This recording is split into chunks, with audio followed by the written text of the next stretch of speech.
Good evening. Good evening. Good evening. Good evening, sir. How are Good evening. you? I'm good. I'm good. Well, I mean, Welcome listen, to the there's a. X-Band Show. Oh, Welcome to okay. the Do your, X-Band Show do your Thursday. thing. I am the A-Train Arlington Lane. That goofy dude over there is, of course, my partner in crime, the one and only Spurge. Tonight's episode is, it was all a football dream or is it a reality? Arlington, That's I'm actually the kind of question. excited about who our guest is tonight because it's a guy that I, It's a you guy? it's a guy that I've actually blasted a few times throughout the years of spring football, and he's sitting backstage laughing. But I respect the hell out of the guy. I mean, the guy knows his shit. Let's just put it like that. The guy knows his shit, but everybody knows that was a different kind of Spurge. That was the dirty. No, that was dirty. That was dirty. It was dirty. That wasn't Spurge. But I'm actually very excited tonight. We have Anthony Miller. He's actually got a new show. See, I'm tired. Biggest misconception, Arlington. There's a difference between a podcast and a video cast, right? Podcast is just audio. Video cast is video. And Mr. Anthony Miller has started his own show. So, Arlington, let's bring him on. He's a legend. He's been around maybe as long as we have, hasn't he, Arlington? Welcome, Anthony Miller, to the show. Welcome back. Gentlemen, appreciate being on it. Dirty, just to say, I probably was justified in getting ripped on a few times here and there in the past few years. So I take absolutely no offense to it. I have you takes all the time. So listen, I remember when we met face to face in San Antonio. Yep. And you were very, very cordial. So no, I mean, that was me. I ripped on everybody back then, but I don't go by Dirty anymore. I go by Spurge. I had to change my whole persona because I guess I pissed too many people off, right? In the world. Anthony, first question. You got a new show coming out. Talk about that. What's the new show? When does it come out? Let's go with there first. Yeah, so I've been kind of dragging my feet on it the last few months, but I finally decided to go ahead and jump into it. So just some background. I've been in sales for the last 6+ years. I've been trying to get into content creation with football and sports in general. So I decided to kind of dip my feet into this thing kind of full time. So, I'm doing a lot of writing for running a couple of fan-sided sites, but decided everyone seems to be doing podcasts. I guess how you guys would put it, this is probably a video cast. So kind of decided to start my own show. So starting Monday, I will start doing daily videos. It's probably going to be short, 5-10 minute long videos to touch on one subject within football. So a lot of it's probably going to be NFL, UFL, and CFL content. Maybe I'll dabble into some indoor football, ELF, whatever other alternative football leagues are out there. But, just wanted another avenue to start content creation and kind of figured since I'm just so big, so heavy into writing on NFL stuff, I thought this would be a good avenue to maybe do some UFL stuff and do some CFL stuff. So yeah, I'm excited about it. I honestly don't know what the show's going to be yet. I'm just going to kind of roll with it and see what works and what doesn't work. But try to mix in some humor with some of my crappy takes on football and just kind of see where it goes from there. So, Arlington, do you want to give a piece of advice? Co-host, you can take that goofy dude right there. Arlington, wait, do you want to give him another piece of advice? He says he didn't know where the show is going. Anthony, ask Arlington how long he's been dealing with that, with having a host that didn't know where the hell they were going for the last 7 years. But it's worked. It's worked for you guys. So obviously you're doing something right. So maybe I should just say whatever, just wing it. I guess you could say that. I never forget. I think it was 2020, 2020, maybe 2021. He finally threw this question out there because at first I didn't trust him, and there were other people that said the same thing. I cannot trust this guy. The only reason that's the case is because his mind, it goes a mile a minute, and it's hard. Yeah. It's like, dude, he got so many ideas that he wants to throw out, and it's just like, man, can we just jump on with one? But then when we actually got this together and settled down with it, he finally looked at me and he said, "Do you finally trust me?" And that's why I was like, you know what? It was all thanks to this lady. Her name was Linda Brown. Linda Brown, God bless her. Hey, why are we going with our backstory? This is Anthony's time to shine, and you want to? No, I love hearing this. Why we here? Well, this is why we're here. It's because of her. I know. You know what I mean? So yeah. Love you, Linda. Thank you. Right. So, Anthony, let's go back to some of your career. You said you've been writing for the NFL. You've been tightly, with Mark Perry and those guys who've done a great job throughout the whole, because Mark Perry, Stefan, Mark Perry is what? I always get those two mixed up all the time. Mark Perry's News Hub. Stefan is Pro Football Newsroom. You've been in with those, Newsroom or News Hub and all that, done a lot of great work. And then now you've slowly started to step on your own. You got into the alt digest or the alt. What was it? What did you guys call it? Alt digest. Yeah, alt digest. So you guys did the SI. So let's talk from there. You go from News Hub to the SI. Like, how did we get to that transition? So when I originally got into SI, it was Art Garcia was being asked to be the publisher, the guy to run the site. And I knew him we actually sat together during XFL games in 2020 because he worked for the XFL at the time I think he was just working for the website or something like that, writing articles or stuff like that. So we actually got connected from there. And then he reached out to me. I guess this was late 2023. And he was, talking about, hey, SI is interested in getting into the alternative football space, doing a CFL and a UFL sites. Would you be interested? And I said, absolutely. An opportunity to work with Sports Illustrated has been a dream of mine. So, I joined from there. And then I guess it was January of this year, they decided to pull out of it. And, honestly, like I'll say this, Mark Perry's been awesome. He's opened the door. He's like, look, anytime you ever want to come back, you can absolutely do that. So I love the man. I absolutely respect him. And I thought about it for a little bit, but I just thought, maybe I'll just, we wanted to try our own thing, just see how it went. And then, I think what happened was I was trying to find ways to make money off of my writing and stuff like that because I want to make this a full-time thing. So I kind of decided, like, I was still covering UFL stuff and CFL stuff, tweeting about it and stuff like that. But I did take a little bit of a step back this year from it just to kind of breathe a little bit. And then, FanSided kind of happened and it kind of exploded that now this is the first week where I'm doing sports content full-time as a full-time job. So it's kind of a whirlwind, but now I'm trying to, like, with the podcast, get back into the UFL and CFL space and give it the attention that it deserves. So I thought making short 5-10-minute videos would be a lot easier than trying to hammer out 6 to 7 articles a day on it. Or do like an hour like me and Arlington do once a week because it gets to be a pain in the ass after some time.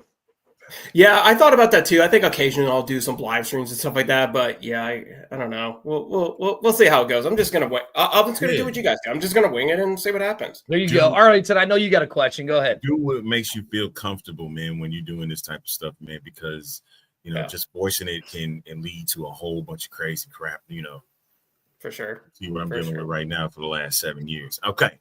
All right, let's get right into it, man. We don't want to waste any more time about this. You've seen what's going on with the UFL, the community right now, and how they are voicing their opinions of what's going on currently. What are your thoughts right now on the uncertainty and the validity, I can't even speak, of alternative and opportunity football for this season that we're in now? I don't even know where to start. I feel like so much has kind of happened during this offseason that, like, I think there's so many elements that we need to tackle with this thing. So let's tackle the new owner. Let's talk about Mike for a little bit. So damn it. Now you just led into another one of my questions. Damn it. No, let me say this about Mike. I really don't want to criticize The Rock, but Mike has done a hell of a lot more for this league over the last 3 to 4 weeks than The Rock has done since the UFL merged in 2024. But we got to be honest about it. I really want The Rock to be a part of this thing.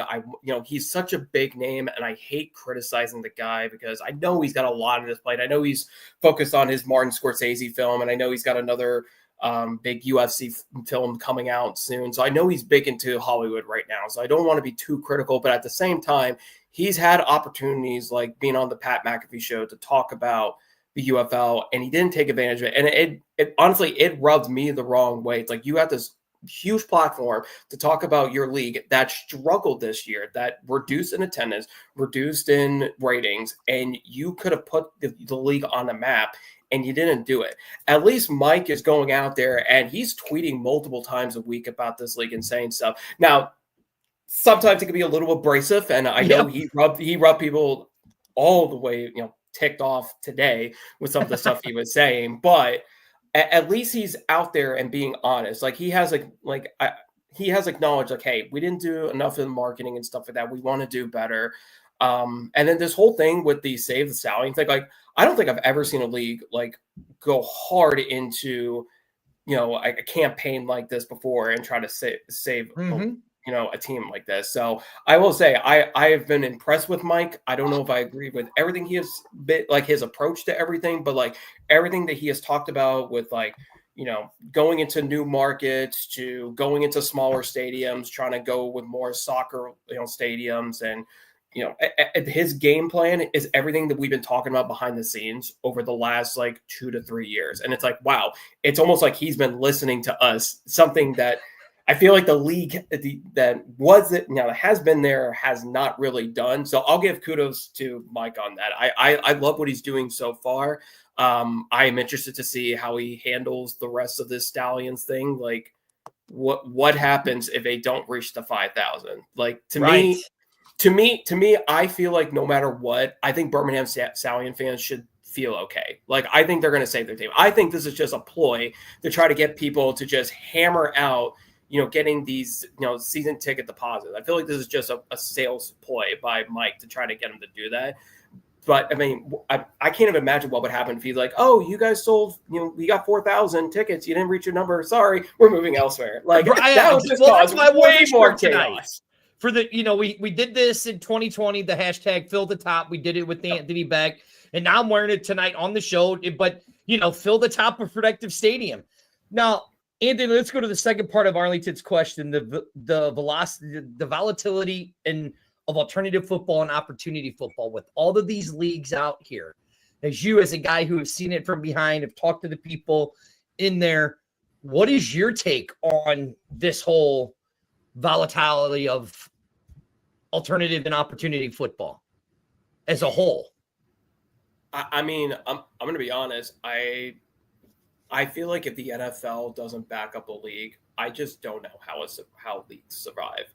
I think it's worked for like the indoor football league and stuff like that because they have such a different way about how they go with their marketing and who their target audiences and stuff like that. Like they're not focused on trying to pack stadium or arenas to be like 20, 30,000. Like for them, like if they can get 5,000 plus a game, like that's a win for like indoor football leagues. But for these alternative leagues, I mean, I can't tell you how many times, I've been following some type of alternative football league since I was a kid back in, the XFL days and the NFL Europe days. And the number one issues these leagues have all the time is finances. I mean, we're actually seeing it now with the European League of Football, where there's 12 teams right now that are exiting the league to start their own in Europe.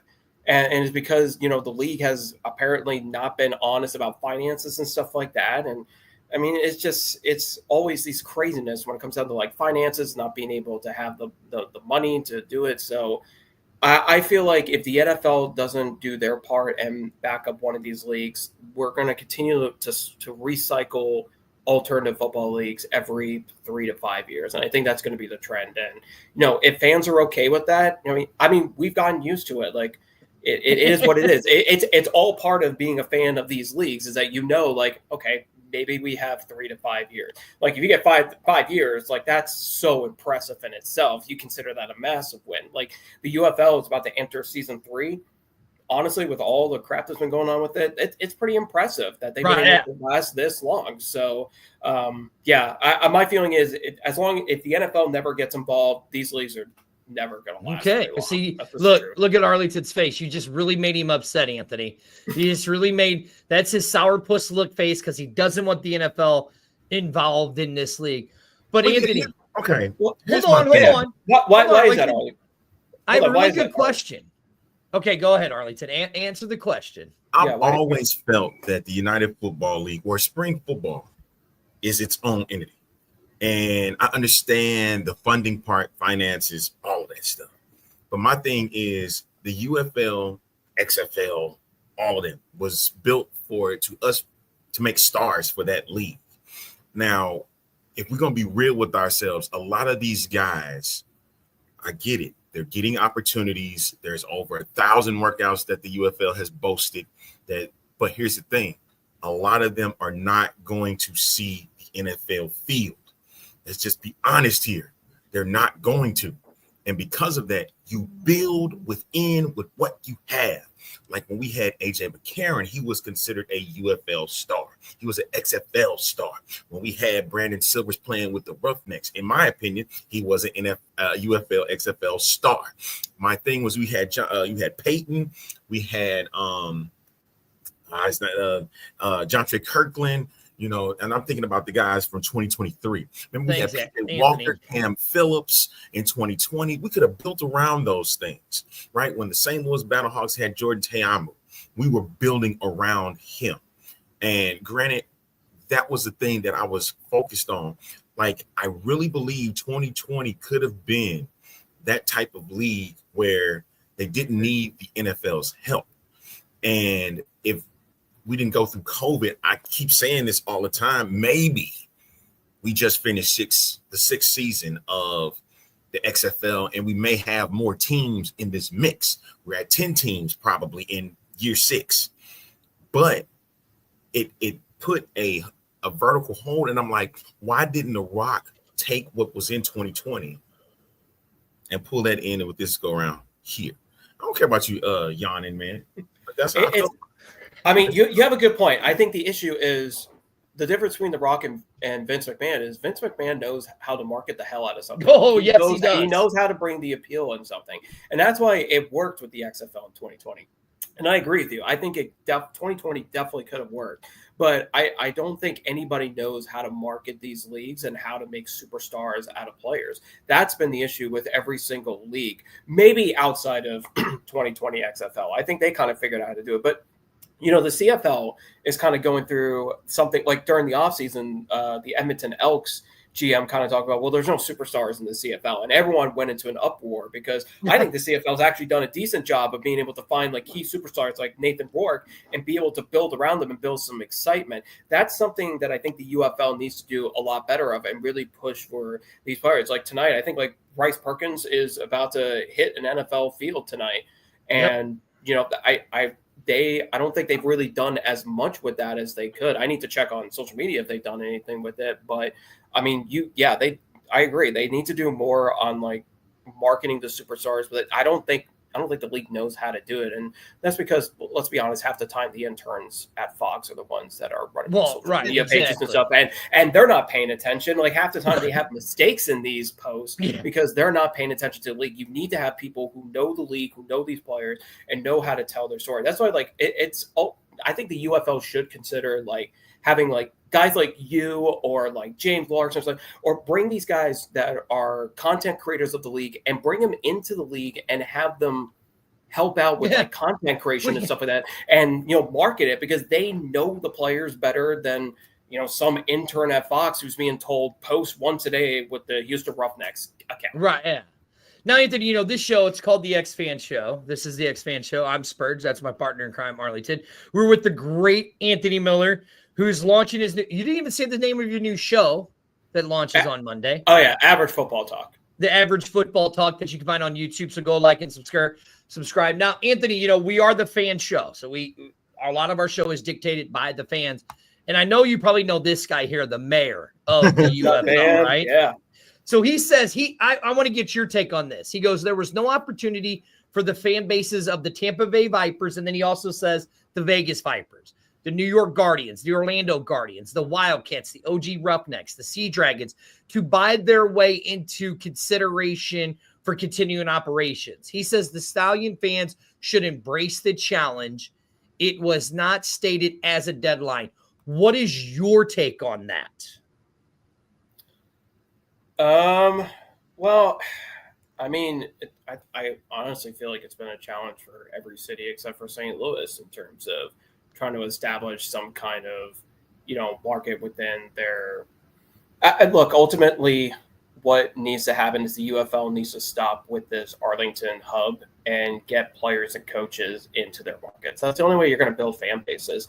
And the problem is with these cities is they're not connected. I mean, the people that live there, like, why do you think it never worked in Memphis? They were there back in like 2023, but at that time with the USFL, it was the hub model. So there was, I think the Houston Roughnecks were there too. So it was just like, how are we supposed to, like, the Gamblers? It was the Gamblers. The Gamblers, sorry, yeah, Gamblers. Yeah. And it was like, who the hell are the Gamblers? Like, what? Why is there two teams in our city? Like, I don't like. Can't connect if the players and coaches aren't there. Now, I will say, like, the UFL did a little bit better job of doing like events and stuff like that. But like, I know Mike has mentioned that what he wants to do is maybe start flying players and coaches out a little bit earlier and spend a few days in 2 days and spend time in the cities and stuff like that. That's a great idea. I think that's at least a good first step in the process. And then eventually, I'm assuming the hope is they can, make some revenue and be able to be like, okay, now you can live in these markets full time and establish something there. But until then, like, it's going to be a challenge for any of these cities, no matter what, to be able to connect to their fans. They have to be there. Yeah, the establishment is, for real, the main thing that everybody wants to do is ownership. But the problem is it's making the product viable for these owners to say, hey, I want to buy in on this. Now, granted, you did get Mike Repoli to say, I want in on this. And that's good. That's always a good, like you said, it's all about starts. But my biggest issue is it sounds like we continuously starting over. And that's the big thing for me, is why do we have to continue to start over? Why we can't build with the guys that we already have? And I understand they want to get to the league and whatnot, and finances is I always look at it as go big or go home. You know what I mean? I know that sounds crazy, but I'm like, how else is this league gonna even get anywhere if that's not the idea, is go big or go home? Yeah, and the problem with the merger is you've had two different cultures between the USFL, who was all about, no, we need to save as much money as possible. We're not going to do anything. We're staying in 1 to 4 places. Like, that's it. And then you have the XFL, who's like, no, we're going all out. Like, we're all going to, travel and play in these stadiums and stuff like that. So I think that's kind of what's made kind of the chaos around it. And Mike coming in is like, okay, you know what? I'm taking control of everything. This is the plan we're going to go with, and we're just going to run with it. That's why I feel like it's like Mike coming in probably, I mean, it could either be the best thing that's ever happened to the UFL, or the worst thing that ever happened to the UFL. You had the AAF about how it happened with Tom Dundon. Like, that was a nightmare, because at first it was going to be, oh, he's going to do all these great things and maybe he'll build a relationship with the NFL. And then within a few weeks, it was like, oh no, I'm losing like $70 million. Screw this, I'm out. So I hope it doesn't go down that route with Mike, but I think it needs to come down to one voice, one person needs to take control of this thing. And I think Mike is like, you know what? You guys with your different views, I'm done with it. This is now, I almost want to say this is his league and he's going to do it how he wants to. So just let him run with it and see what happens. That's the way it looks. Now, Anthony, you had mentioned something, and I want to bring it back with the hub models, right? So, like, you go on Facebook and Twitter and all that, and you see all of the USFL cities posting the pictures of the packed stands. Now, we all know that those tickets were heavily subsidized. I think they were like $10 and $20 a ticket, and you could bring a kid for free or something like that, right? I think, ain't that what it was, or something like that? Am I wrong, guys? Or yeah, it was something like that. I think some of those they gave away. Something similar to that, yes. Right. Okay. So yeah, you're having packed stadiums in those cities, right? But now the merger happens, and now they jack up the ticket prices. You got USFL fans saying that they killed the USFL and they killed the UFL. And then you got the XFL side saying the XFL fans or the USFL fans killed the XFL. I've always said they should have gotten away with the XFL and USFL conference and united this like their name. So like on that, with the ticket prices in those USFL markets, and then they get jacked up to the XFL prices. How much do you think that played into the attendance in the 4 cities that we saw low attendance in? Okay, well, let's be blunt about one thing. The USFL and the XFL needed to merge because it doesn't matter. I hate this battle between USFL fans versus XFL fans because it's like honestly, no matter what, both of these leagues probably would have died in 2024. Let's be blunt about it. I mean, they talked about a merger for a reason. You had the XFL who was probably spending too much money on 2023, and they probably knew they were in trouble. And then you have the USFL who, yeah, they weren't spending a lot of money, but they weren't making revenue either. So they probably knew they were in trouble too.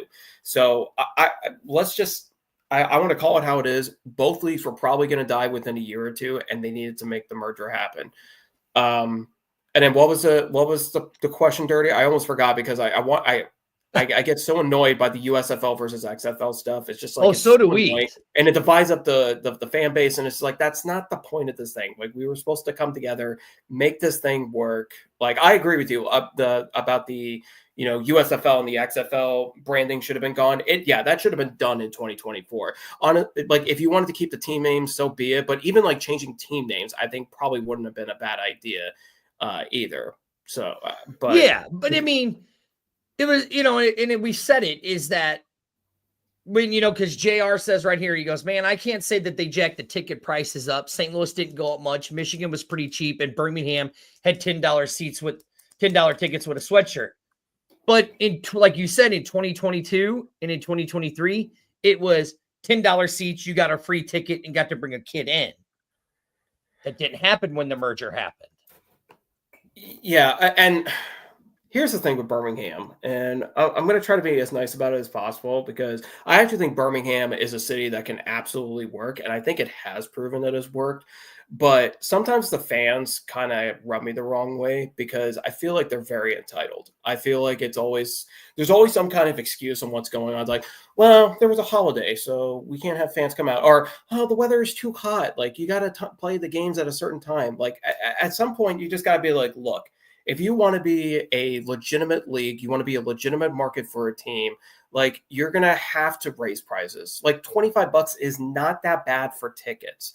Like, if it's really that bad in Birmingham, then like if the weather's so bad or if the timing is bad or, the prices are too high, maybe we should have a conversation about if Birmingham should have a market. I think it should. I still believe in it. Like, I'm not trying to crap on the city, but I'm going to crap on the fans a little bit. I think sometimes they could be a little bit whiny about stuff. And, I need them to, the fans need to understand, like, this is a legitimate league. Like, they need to do better in attendance. They need to do better in ratings and stuff like that. Like, it's important to pick the right city. It's important to pick the right stadium. Like, maybe there should be a conversation. Is Protective Stadium the right place? Maybe they should move to, I don't know what the smaller stadium's name is. They're talking about Hoover Stadium or something. Hoover, Alabama, man. And I'm sitting there, I'm like, no. And the reason why I say it shouldn't be the case is because Protective State, you're not going to play in Legion Field. Granted, Legion Field is older than Protective. And we understand what happened with the Birmingham Iron back with the AAF days. You had the Birmingham Bolts in the original XFL. And then you had, the Birmingham Americans way back when in the WFL. But my thing is, if you're saying that these Memphis, Birmingham cities they want football, show me something there. I will say, well, I think what would also help too, and I think what helped those other teams in Birmingham was they played earlier in the year. Like, that's what, like, I hate to bring out kind of the XFL side of me, but I always like playing football the week after the Super Bowl because I think that will kind of help a little bit with weather and, making it kind of cooler and stuff like that. So I think that would kind of help. But also, like, and this is where, like, I know people are freaking out right now about like night games and stuff like that. Like, you got to be fair to other teams within the league. Like, it can't be the Stallions. Like, okay, every Friday and Saturday night at 7:30, that's the only time the Stallions can play. Like, that can't be the solution because you got to put other teams within. Like, you got to be fair to the other teams as well and have it balanced. So you got to find that balancing act with Birmingham. And like, I'm trying to be fair to the Stallion fans because I want them to survive. Like, that is a great city with a great team. Like, they have the opportunity to do it, but the league also can't bend over backwards for the city too. So I hope they can find the 5,000, season deposits to do it, because I love to see Birmingham back at 10, 15,000 a game. Right. Yeah. Now I'm going to go back to. The one comment you made about. Oh God, I gotta remember it now. Now it's pissing me off because I'm watching over here. Like Boomer says here that he disagrees, but now Anthony, I remember what it was. Anthony, you're not in St. Louis. No, I'm in Arlington. You're in Arlington. And it's freaking hot at Choctaw Stadium. Like, it can get pretty hot there, like in May and June. I do not enjoy watching it. Now, here's the one thing I want to say, because you're sitting there saying you're bagging on the Birmingham fans, right? I always bag on the St. Louis fans because we say we're a football city, right? Anthony, I met you at the San Antonio championship game. How many people were in that stadium? Legit people in that stadium in 2023. What was it? 25,000? Well, that was the paid attendance, I think, right? I think it was over 20,000. I don't know if there was actually 20,000 plus. I will say for like the St. Louis championship, UFL championship game, there, I think it said like 25 to 27,000. I was like, there's no way in hell there's 25 to 25,000. Like, there's definitely under 20,000. Okay, and then in 2023, when they had the 2024 when they had the championship game in St. Louis, because we had it 2 years in a row, they said there was 27,000 in that stadium. Anthony, do you think there were 27,000 there in 2023? Well, I will say, if Mike Mitchell's watching, he's probably losing his mind. I will say what he always says in every one of his posts is it's always tickets sold. It's sold and distributed now. Yeah, sold and distributed, not just who's in the stadium. So when it comes down to any spring football games, always assume it's the under on the thank you. Sold. It's well, the reason why I'm saying that is because St. Louis says that they're a football city. So I say this to you. If you're talking about moving the 3-time champions because they're not showing up, and St. Louis has been an established brand since 2020, and attendance has dropped single-handedly 2 to 5% every single year. If you got the owner of this new company says, hey, I'm moving 4 teams, shouldn't other teams that the attendance started dropping, shouldn't they be a little worried too? Yeah, I will say, like, and let me make sure that I'm not just crapping on Birmingham right now. Like, Arlington should probably be in the doghouse too. Like, they were near barely 9,000 fans a game. Like, they should be held accountable. Honestly, all the teams should be held accountable outside of Michigan. Michigan's the only one that improved. I mean, the last game of the year against Houston, which was a nothing burger, they sold over 16,000 tickets for that game. I've never seen that. And it didn't look like 16,000, but that was probably the best the stadium has looked. So kudos to Michigan. But yeah, I think, honestly, the only teams who maybe should be okay for now is St. Louis. You can't get rid of St. Louis no matter what. I understand what you're trying to say with like decrease and stuff like that, but they're still doing unbelievable. So I think you have to do St. Louis. I think San Antonio's still okay. I just hope they can get a better team because San Antonio could be so great. Right. DC I think is okay. And then I mean the Michigan thing kind of baffles me. I don't can they not find another stadium they can play in instead of Ford Field? Because it feels like there's a venue issue with Detroit with the Michigan Panthers, and I get it. Ford Field is probably not the greatest place, but can we not go to Eastern Michigan and find? Yeah, but is it like 2.5 hours away though? Well, I mean, you got to do what you got to do. That's true. I mean, you have the market's there in Michigan. Like that's the one that was the one reported team that like Mark Perry and James Larson had mentioned that I was totally stunned by. Like, why the hell would you move out of Michigan when that was the only team that did better? Now, Memphis, Houston, yes, I'm sorry, love you guys, get the hell out of here. Like, you guys are not going to get that. Birmingham, I'm willing to give Birmingham another chance because I do think it could do 10,000 plus. But I think so too. With Michigan, come on. Well, so I think every market except for Michigan should be held accountable for, hey, you did not do better in attendance, which I think is why the UFL was firing so many people within. Okay. So the mayor says, I'm waiting for my Houston fans to come. The mayor says that it's Eastern Michigan is near Detroit Airport. Okay. Well, yeah, and I think who was it? Was it Mike Bell that I think had mentioned he had talked to Eastern Michigan multiple times in the last like month, and they were like, "Yeah, we haven't heard from them since 2023." Mm-hmm. What the hell are you talking about? You haven't heard them since like, why isn't the UFL on the phone with them right now and making that call? I think it almost feels like the UFL was already kind of done with Michigan, and I think they're moving on from it. And I think Birmingham's probably the only one that was reported to maybe move that I think is going to end up staying. But I don't even think they're even trying with Michigan, to be honest with you, which is a shame. Yeah. I really think they should revisit that, even if they have to stay at Ford Field for one more year. But I think part of the problem is last year, Redbird Capital, Gary Cardinal had mentioned he had some frustrations with like Ford Field and Audi Field not being available. And I think that became a problem with the league because they want their teams to be able, like, if they're the best team in the league, like or in the conference, they should be able to host a playoff game. And I think them not having those available is annoying. Oh, right. Yeah. That did hurt a lot. That hurt a lot. Real. So I have Michael Lather right here. He says, I want your take on this. He says, is the UFL ownership group the dream team? It has been labeled by Rapoli, or is it a nightmare? It appears to be a two-headed beast with different plans that are destroying reach with each other within. What is your it's way too early to say if it's a dream team or a nightmare. We have to. We're only a month into this. And Mike, good to see you, sir. Love you, buddy. I would say we need to give this thing time. Like, I want to see Mike's plan in action to kind of see how this thing is going to work out. I just think it's too early to tell. I think right now, for the ownership that has been in the last couple of years, I wouldn't say it's been a nightmare, but I think there's been some good moments, and I think there's been some moments where they really need to improve. I thought they did well in 2024 under the wild circumstances of trying to get this league going within a couple months.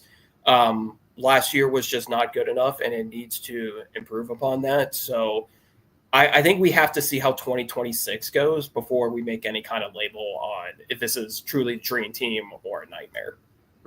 Arlington, I know you got something, so go. Boomer's question was, how would you feel if your team's fans were having to be ransomed? Look, I you know what? I feel like this is just a marketing ploy to try to get more season deposits. I think this was truly what it is. Like, I don't think Birmingham Stallion fans should have to worry.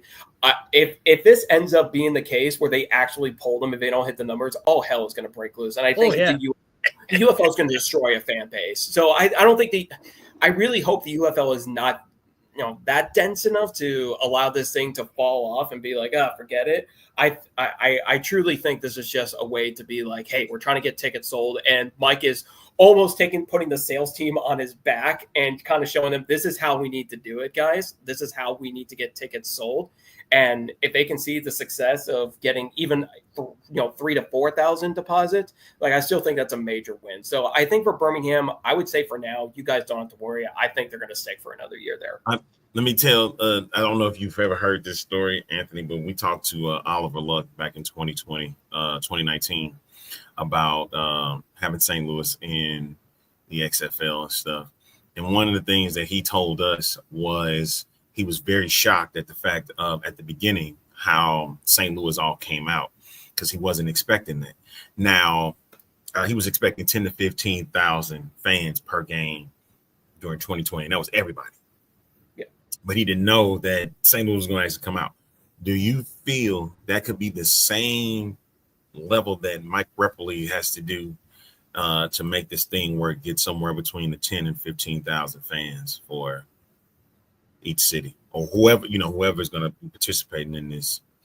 I think 10, 15 should be a good number. Yeah, that should always be the benchmark. I think the benchmark needs to be at minimum 10,000 a game for fans. That's the only way you're going to make some kind of revenue. So I've always believed that. I think everyone, maybe outside of St. Louis, I think St. Louis, unfortunately, you guys got higher expectations. Like, you need to be doing 25,000 plus a game. That's just, you guys have set yourselves up for that. So you kind of have to do it. Everyone else, I would say anything between 10 to 15,000 is a massive win. And I think anybody next year that finishes under 10,000 might need to be considered for relocation, because the league cannot afford to have games like in Memphis where they had 2014 fans at one point this year. Like, that's not going to cut it anymore. Like, if you want this league to succeed, you got to be aggressive in your goals and you got to hit it. If you don't, you're going to have to leave. I just want to know what. Hold on, Arlington, because I have one. I have one. And it goes to what he said about Rapoli and all of that stuff and his tweeting and all that, Like Rapoli has came out. Rapoli, like, what is your thoughts on Moose and Rapoli missing appearances over the last 2 days? Now, before you answer, I'm going to give you some context because Arlington found out that the man was here in St. Louis with Kara Spencer, who he thought was a man at first. So he was tied up at the moment that he was supposed to do the interview. He's been okay. What do I time out about, Arlington? Go ahead. I never saw one tweet from Kara Spencer said that she was sitting with Mike Repplin. That is true. He said it. But what is your thoughts? He's saying that he was tied up between the time they wanted him. He said he was available 12-3 on a tweet because he called out James Larson. So, like, what's your thoughts on him missing him missing one and then Moose missing one? Because I have a take, and I'll give it to you after I get your answer. I think if Mike was the only one who had missed it, then I would have been like, okay, it is what it is. Both of them missing is not the greatest look in the world. I understand life happens and things, come up and meetings go long and stuff like that, but it is not the greatest look in the world for two of the biggest heads of the league to miss interview opportunities where they could have talked down the fan base and been like, it's not all chaos and, all these horrible things in the world. Like they could have used that opportunity to be like, hey, we got some really big plans. We're really excited about it. We can't tell you everything right now, but, they could have left breadcrumbs for the fan base. Cause I think fans are just in total and utter chaos right now. Cause they don't know what to think. Cause just not much has really come out since, Mike was announced as the owner and then him saying that they're going to move to Columbus. So, I don't think it's the greatest look for the league, but I understand things happen. Do I want to give him a pass? Not necessarily. I don't really want to give him 100% pass, but I also understand things happen. And Mike's been pretty transparent about everything up to this point. I will say, I thought it was kind of funny that he called out Larson, but at the same time, I don't think it was really necessary for him to do that. I thought that was a little off key. I think James was just giving his opinion on something, and I don't think he was stating something as fact. I think that is Mike in the league maybe not being happy with Larson because of the reports of the relocation. So I kind of felt like that was kind of a hit on him. And, but I thought it was kind of funny that was his response to Larson's thing. So I found that kind of fascinating, but I don't think Larson necessarily really deserved it because I think he was just it was an opinion. It wasn't this is a fact that I know. He's just giving his opinion, but I feel like the league is kind of kind of scared at they're kind of edgy at this point about anyone, speaking any opinions. Cause they were going after, I think Luke Miller on one of his Stallions page. I think he had mentioned something about it. It just feels like, I think Mike needs to kind of chill a little bit with some of it. I like the transparency. I like that he's kind of speaking with fans and stuff like that, but I do feel like he's maybe getting a little aggressive. I'm like, okay, pull it back. He's got to understand the fan base is kind of on edge because the fans don't know what the hell is going on. And, the fans just want answers. That's all it is at the end of the day. We just need to know what the path is for 2026. And they don't know what's going on. We don't know what's going on right now. So don't get mad at us when we're trying to say something. I know what's on his beady little mind because I have a feeling I know exactly what it is. All right, go, because I do have a question from Van. I'm going to go a little off top. Boomer, okay. Are you a St. Louis Cardinal fan? Or are you an Atlanta Braves fan? Because I'm going to tell you right now, if he says one of those teams, I think I know who that is. That's all I'm going to say to that. All right, so here. So the mayor again posts up, and I think this is great because you just talked about relocation and a couple of your other answers. He says, put your eyes on Columbus, Ohio during College Game Day broadcast on ESPN. There will be the opportunity to blossom for Mike Rapoli and CO. Since his announcement that Columbus, Ohio is fielding a UFL team in 2026. Now, Anthony, what's the one thing that we know that Mark Perry and James Larson both reported? That a team is going where? Maybe to Columbus? Yeah. We know that. They both have said it, right? Yeah. What is your thoughts on that? Because they are in Columbus on September 30th, right? we haven't seen Rapoli say he's going to be there. I think the mayor is just hoping he's going to be there, right? But would that, since you got a team going in Columbus, what kind of opportunity would that be for this league to give some answers, in your opinion?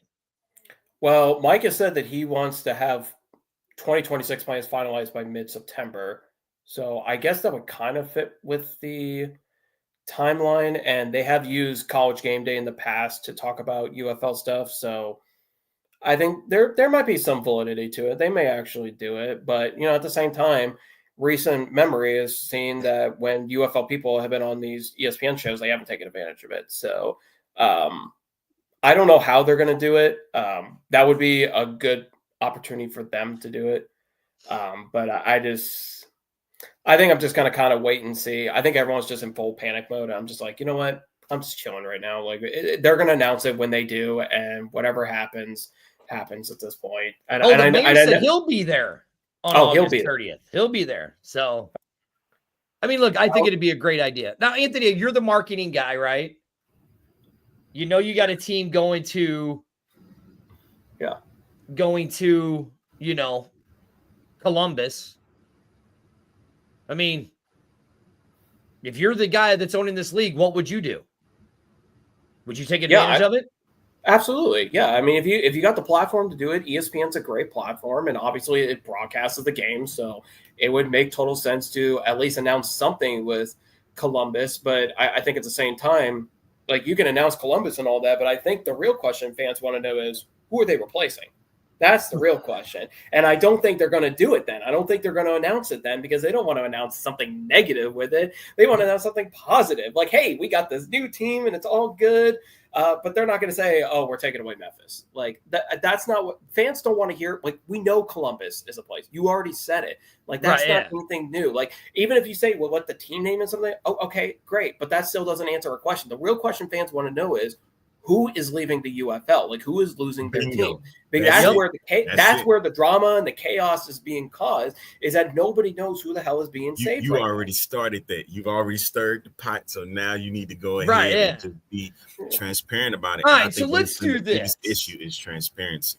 Arlington, let's do this. Let's transition. This is, you talking about those flags that he got? Right, we're going to start talking about this stuff because he's got a new show coming out. This is the X-Fan Show. I'm Spurge. Right there's my partner in crime, the one and the only, the A-Train.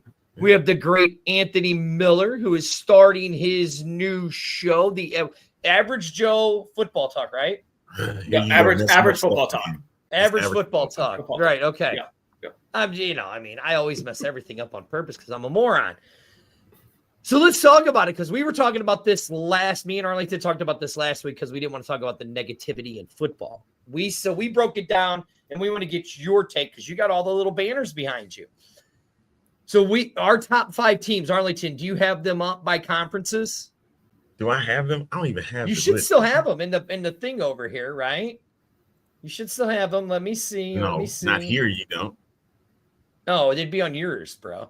So anyways, we had our talks of the top 5 teams from each division and conference, right? No, it's the conference. Just the conferences. Where are you sitting at with this year's football? This year's football, with everything going and all of that, like, who do you see the team to beat?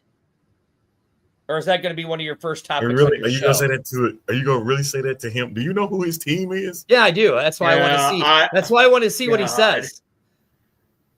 Come on, it's going to kill you to say it, but you know it. You know it, Anthony. It's going to kill you to say it. Honestly, yeah. I do want to say the Eagles, but I think they're a tad too young right now, and I think they may need another year or two before. But they may need this year to kind of readjust with the young guys.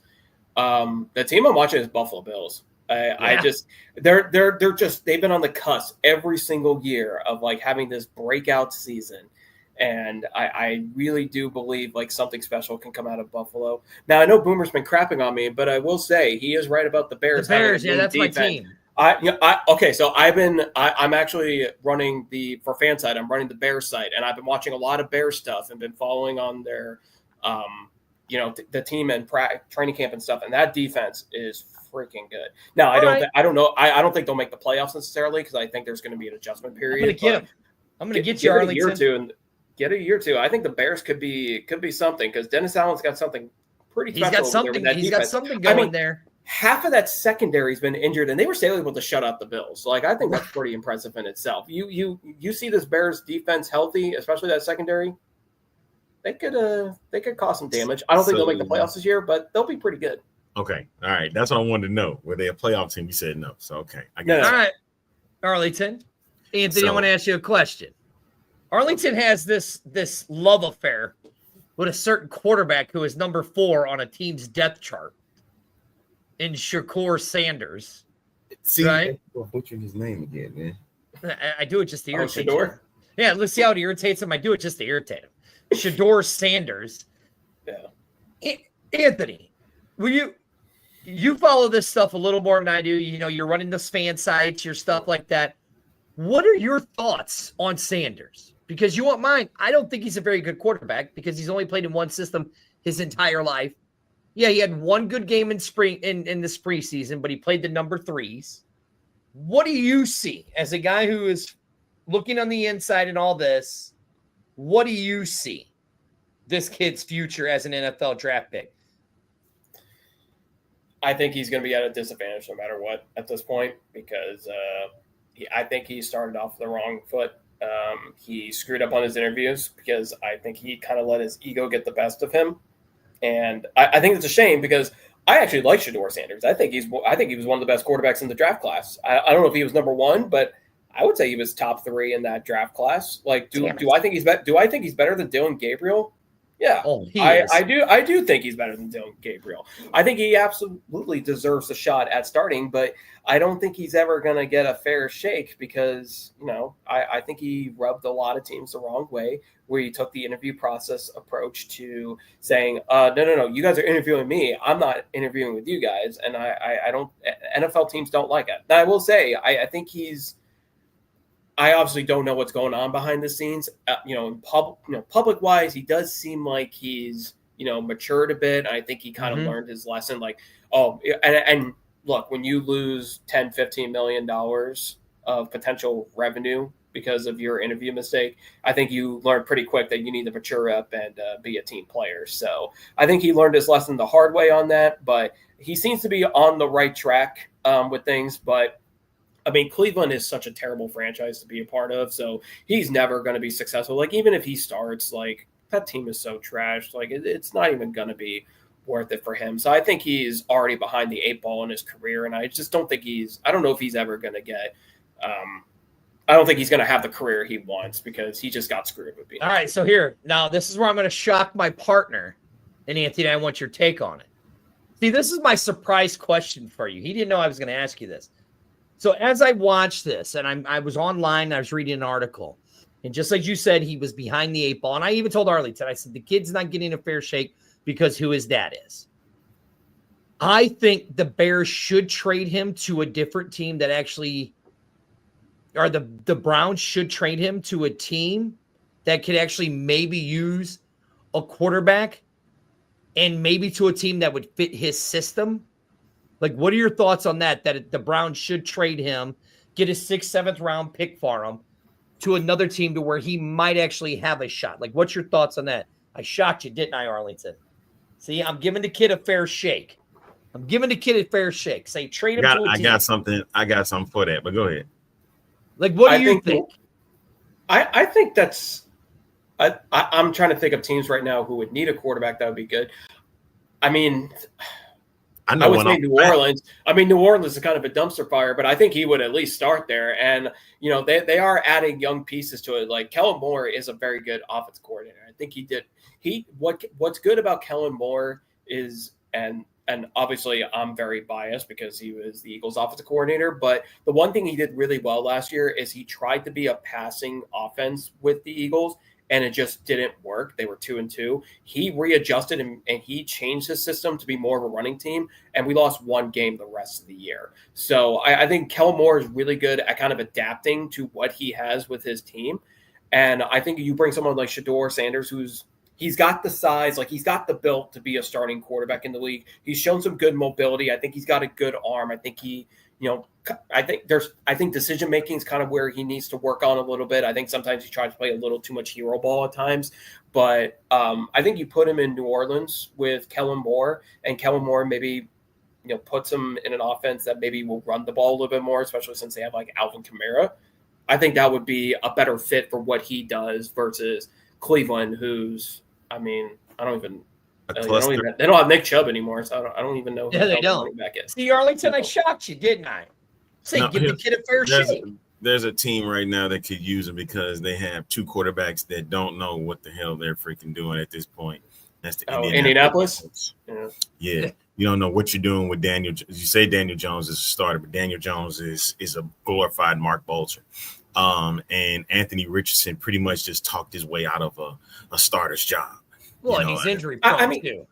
I will say I feel kind of bad for Anthony Richardson. I mean, look, the tap out stuff that he did last year, like that's obviously not very good. But you know what? That guy, I don't even know if he had a full season amount of games that he started in college. I think that's the other thing. Yes. He wasn't ready for it. And I think the Colts put him in a really bad position. He was just not ready to play. Like, now, if the NFL had a partnership with the UFL, I think he would have been – I think that could have helped him out quite a bit. But I feel differently on that. If there's a certain thing called the NIL, if he would have stayed in school, man. Okay, touche. I will say hold on. I could sit here and mediate a show with you two arguing why the UFL Anthony saying the UFL should partner with the NFL, or why Arlington saying it shouldn't because he hates it. I love it. I could mediate it. Well, okay, the NFL is not going to do it anymore because, one, college players are not going to go to the UFL. Like, I think the argument could have been before NIL. Right. The UFL could have tried to attract players. Because NIL, you can make $5 to $10 million being the starting quarterback at the University of Texas. Be like, all right, I'm not going to get $62,000 a year for the UFL. Screw that. Right. I think that's what killed it. That's what we were sitting there was trying to figure, like, what really killed that opportunity where college kids could go there and do. NIL did it. 100%. Now, Anthony, you on your show, the average football talk, you're going to talk CFL. I've watched some CFL games. And Arlington, believe it or not, he can vouch. I've actually found them very entertaining. I love them. I love the way that they're played and stuff like that. And actually, I think it was a few years ago we even did our poll, and I actually won the CFL tournament that we had. I went all the way to the championship. What makes the CFL for American fans that are watching our show now, and like, why should they tune into it to watch it? Like, why do you watch it? Why should they tune in and watch it? Because I think it's absolute fascinating the way the game is played. Yeah, I think it is exciting. I think the three downs definitely makes a huge difference in that it is more of a passing league because you don't get many options to run the football. You have to run on first down. Otherwise, you have to throw the football the rest of the time. So, and I think a lot of the talent there is really good. Like, I don't know how UFL fans are going to feel about this opinion, but I think the CFL may have a little bit better of talent when it comes down to players versus the UFL. Now, I do think the CFL needs to do better of developing Canadian talent and trying to get more Canadians to, or maybe just better improved Canadians to play in the league instead of relying on Americans to do it. But I do think there's really good talent in that league. And we have seen quarterbacks who have gone from the CFL to the NFL, like Chris Streever with the Winnipeg Blue Bombers. He spent a few years with the New York Jets. You had Nathan Rourke, who was with the Jacksonville Jaguars. So there are there are players that, can make a career of it. And then you look at like someone like Darnell Sankey, who played for the Arlington Renegades, and he actually decided to go back to the CFL and play for the Montreal Alouettes. And he's had a great career over the last couple of years from playing there. So I think there is I love the CFL because it's exciting. I will say, the only thing I don't like about the CFL is the Rouge rule, where you can miss a field goal and still score a point on it. Like that. See, that's the thing I love the most. I love that. I love that. All right. The Rouge. I know. All right. Look, the Rouge rule. Yeah. Yeah. I love it. Man, that's actually pretty neat. But look, we're in overtime, so I have one more question for you, Anthony. Okay. Because I know Arlington's got to go, and he got up at 4:00 this morning, so he's dead tired. You can see it in his big puppy dog eyes that he's dead tired there. But I actually, this is a question for both of you guys. Okay. We know ESPN app launched today. I was on there, and I wasn't even really thinking about it. I actually watched the Jim Abbott story. You know, the great one-handed, left-handed pitcher, and September 4th of 1993. I watch baseball too, sir. I know who Jim Abbott through a no-hitter against probably one of the greatest Cleveland Indians roster of all time. But somebody just pointed it out to me. Michael Lathrop just pointed it out to me, guys. Who's an owner of the UFL? What, Disney? ESPN. You ready for this? There's no UFL tab on there. What is your guys' thoughts on that? You're the owner and a partner of this company, of this league, but you don't have a table or a tab for your league. Like, what's your guys' thoughts on that? Are you looking it up? You think I'm lying to you? It's no, a dream. I saw no. I saw Mark. I saw a news hub post. It was Gary's post. That's how I saw it. That's how I knew about it. I was like, I'm not surprised at all. Look, this is not a moneymaker for the league. Like, why would they, publicize it unless they were doing well with it? I mean, it is what it is. You'll have a better opportunity to find cornhole. Oh, hold on. KJ says if you type in UFL, it will come up on the new app. But you shouldn't have to type why in. You don't have the sign already there if you're saying that you're going to have it. Because look, WWE is going to be on there, on that app. You should at least have a tab, right? I think that's what we're saying, right? 100%. All right. So Arlington's he's tired. He's got to get going. Anthony, tell people about the new show, where they can find it, and all of that good stuff.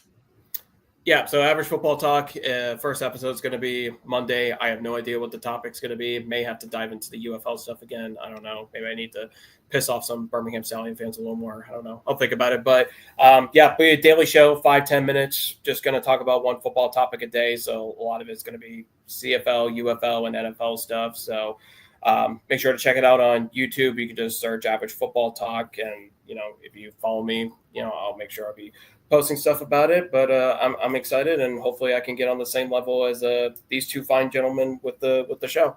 Oh no, you're already above us, bro. You're already above us. Never put yourself. Yeah, never put yourself with us, dude. No, don't ever do that to yourself. Put yourself. Don't.